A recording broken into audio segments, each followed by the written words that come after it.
Okay, we go to Sutta 107, Ganaka-Moggallana Sutta, to Ganaka-Moggallana. Thus have I heard. On one occasion, the Blessed One was living at Savatthi in the eastern park in the palace of Megara's mother. Then the Brahmin Ganaka-Moggallana went to the Blessed One and exchanged greetings with him. When this courteous and amiable talk was finished, he sat down at one side and said to the Blessed One, Master Gautama, in this palace of Megara's mother, there can be seen gradual training, gradual practice, and gradual progress, that is down to the last step of the staircase. Among these Brahmins too, there can be seen gradual training, gradual practice, and gradual progress, that is in study. Among archers too, there can be seen gradual training, that is in archery. Among accountants like us who earn our living by accountancy, there can be seen gradual training, that is in computation. For when we get an apprentice, first we make him count 1, 1, 2, 2s, 3, 3s, 4, 4s, 5, 5, 6, 6s, 7, 7s, 8, 8s, 9, 9s, 10, 10s. And we make him count 100 too. Now, is it possible, Master Gautama, to describe gradual training, gradual practice, and gradual progress in this Dhamma Vinaya? I'll stop here for a moment. So, this man is asking the Buddha, how is the gradual training in the Buddha's Dhamma Vinaya and the Buddha's religion? And the Buddha said, it is possible, Brahmin, to describe gradual training, gradual practice, and a gradual progress in this Dhamma Vinaya. This as Brahmin, when a clever horse trainer obtains a fine thoroughbred colt, he first makes him get used to wearing the bit, and afterwards trains him further. So when the Tathagata obtains a person to be tamed, he first disciplines him thus. Come, monk, be virtuous, restrain with the restraint of the Patimokkha, be perfect in conduct and resort, and seeing fear in the slightest fault, train by undertaking the training precepts. I'll stop here for a moment. So here the Buddha says, when a person becomes a monk, the first thing, he must learn moral conduct. The Patimokkha refers to the precepts, 227 precepts of monk. And perfect in conduct and resort. Conduct is our how we conduct ourselves. Resort is where we go to. There are certain places, certain resorts a monk is not supposed to go. For example, a place where prostitutes stay, a place where a single woman lives, is not supposed to go. If he goes to such place, people would suspect him of breaking the precepts.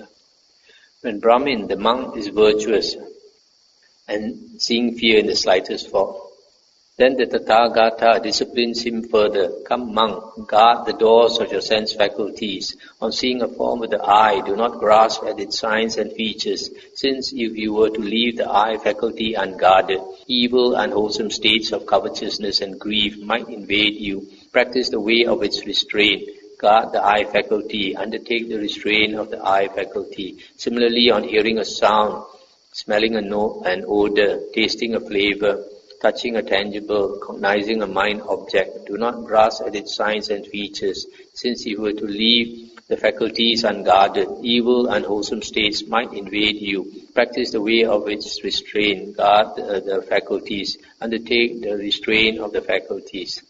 So the second step here is to guard the six sense doors. If you see or hear anything, don't pay too much attention. Here it says, do not grasp at its signs and features. If you pay too much attention, then we are biting the bait that Mara has set up for us. When Brahmin, the monk, guards the doors of his sense faculties, then the Tathagata disciplines him further. Come, monk, be moderate in eating. Reflecting wisely, you should take food neither for amusement, nor for intoxication, nor for the sake of physical beauty and attractiveness, but only for the endurance and continuance of this body, for ending discomfort, and for assisting the holy life, considering, thus I shall terminate all feelings without arising new feelings, and I shall be healthy and blameless, and shall live in comfort.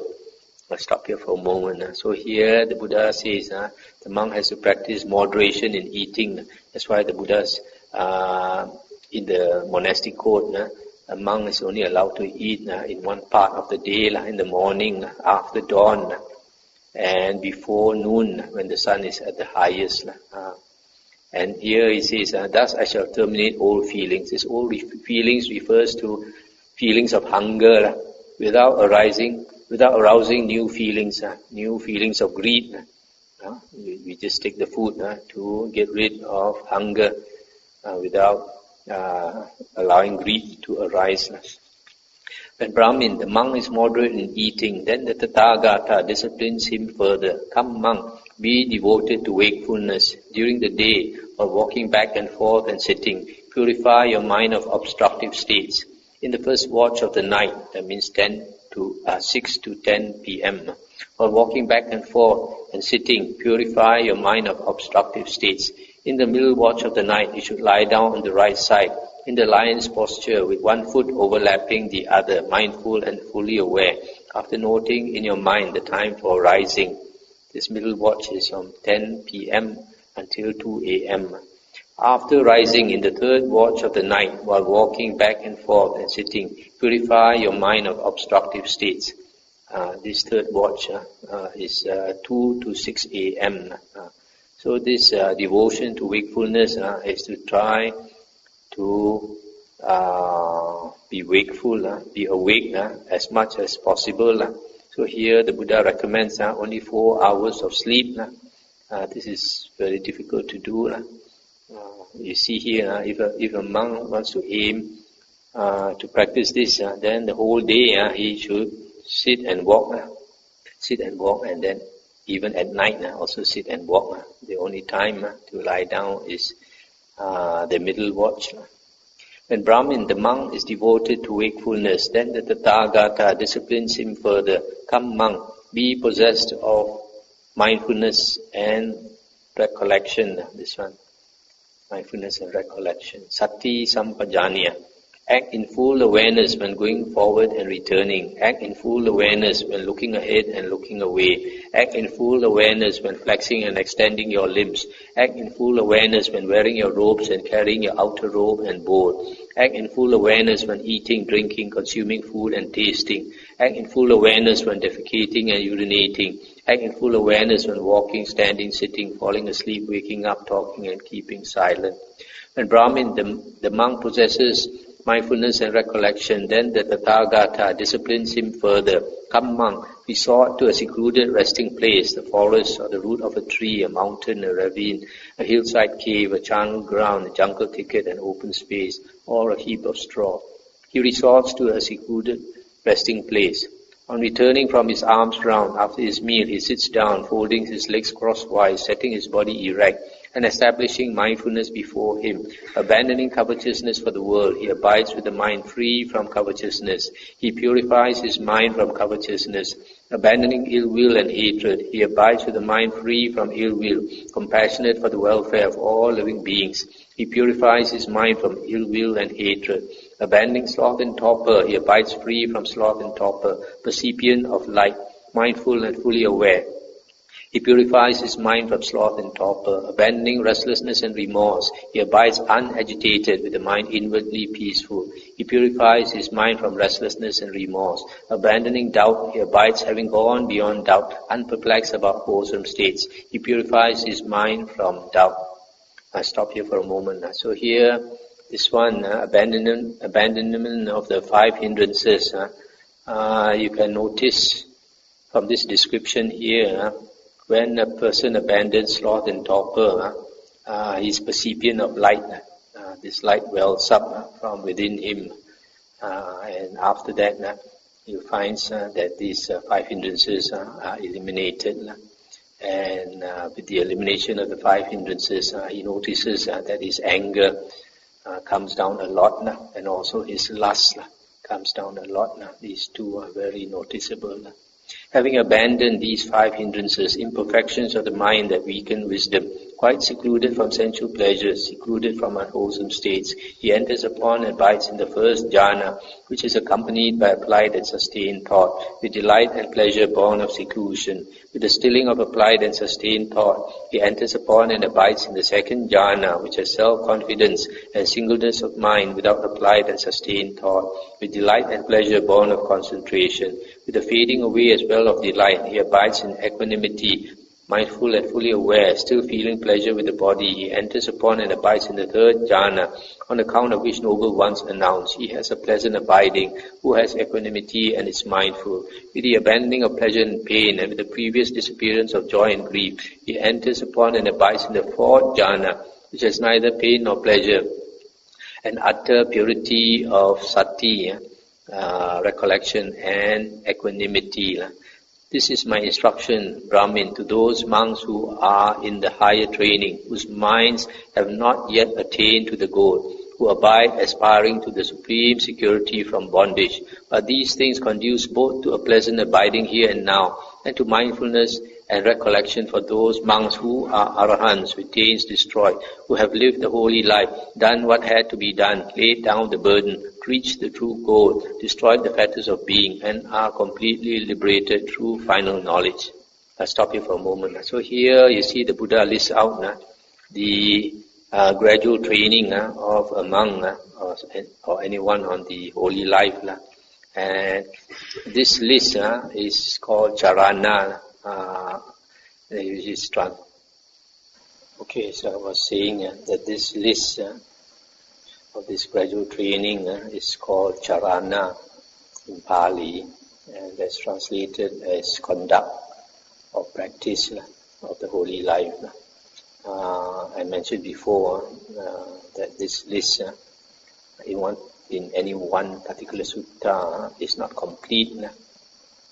And I mentioned before that the complete list, there are 10 items, but usually what is given in most suttas is only 7 items.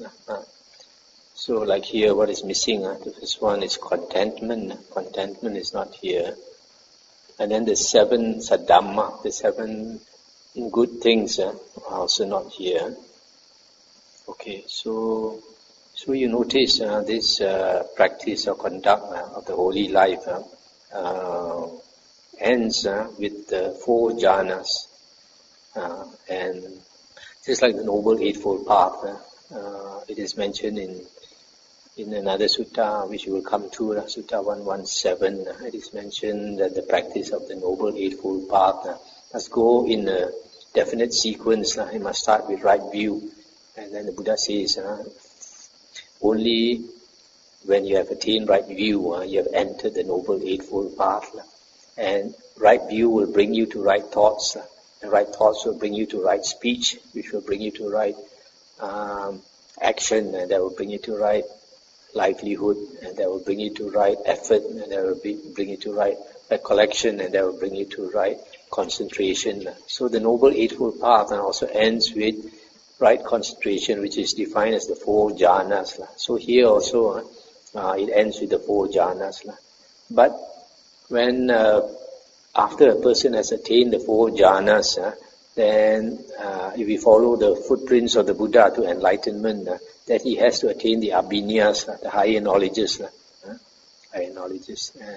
And out of the 6 higher knowledges, the 6 abhinyas, 5 of them have to do with psychic power.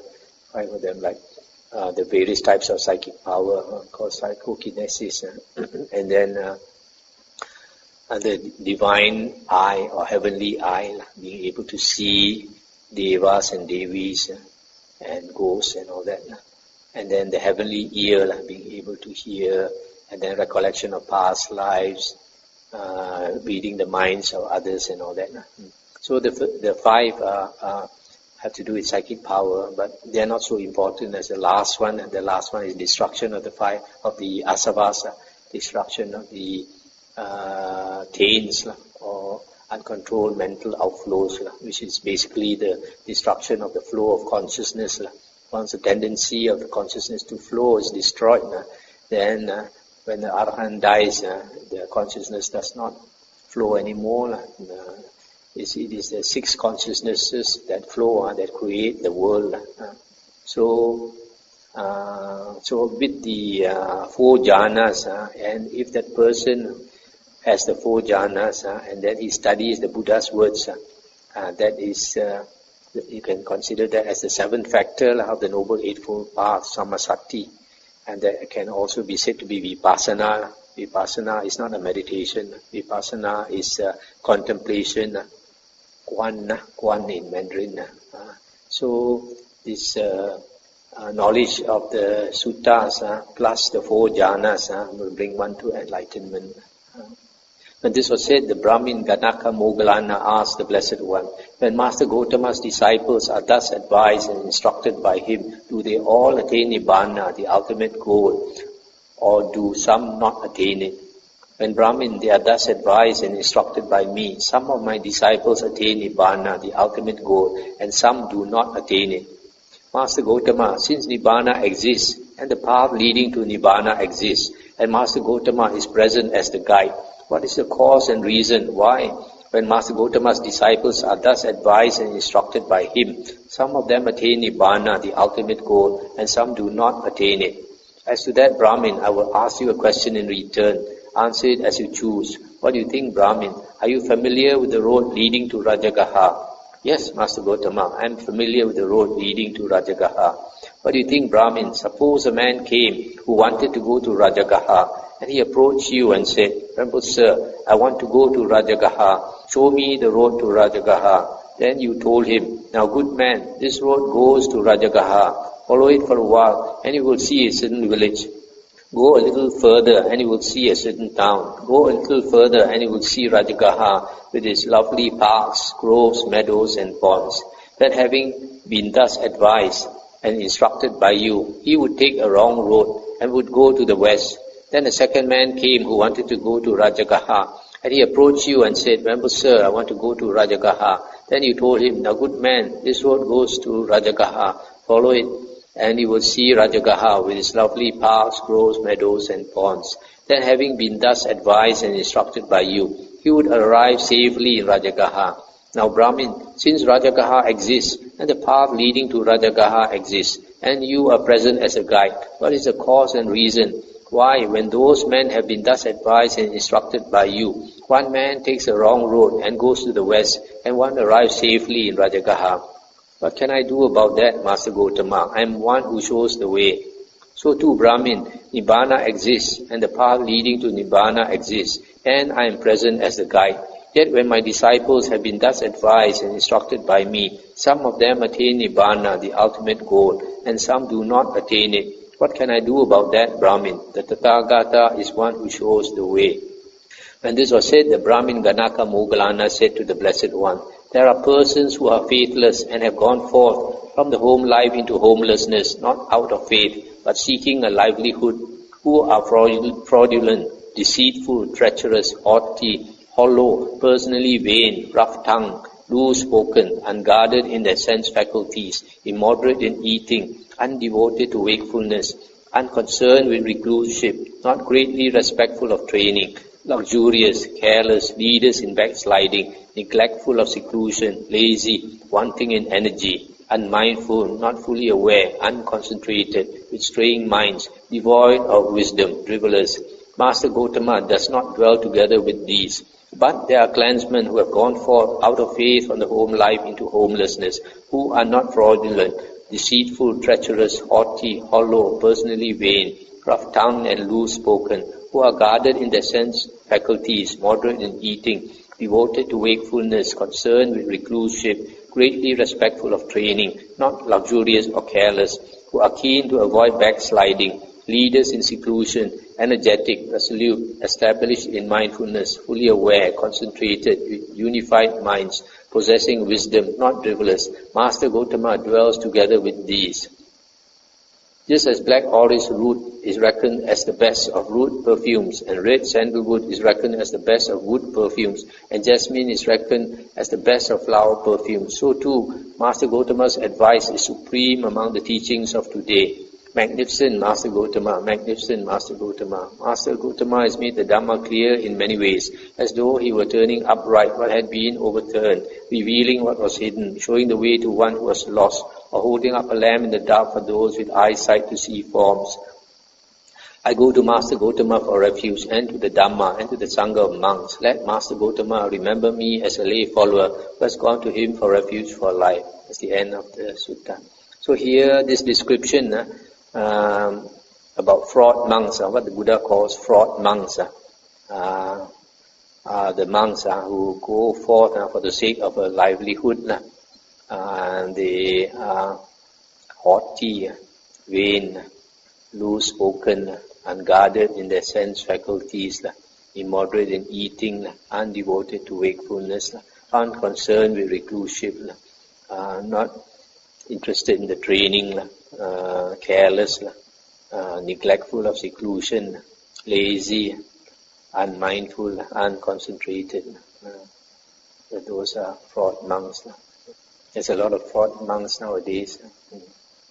So this sutta is another one of those that gives a list of charana, the gradual training of a monk. So it's very clear from here how a monk is supposed to live the holy life, train in this gradual training. Okay, we stop here tonight. Anything to discuss? I'm trying to go as fast as possible so that we can finish this Majjhima Nikaya. Then we have some time. Hopefully the last month of the Vassa, we can just concentrate on meditation. Okay, shall we end here? There's nothing.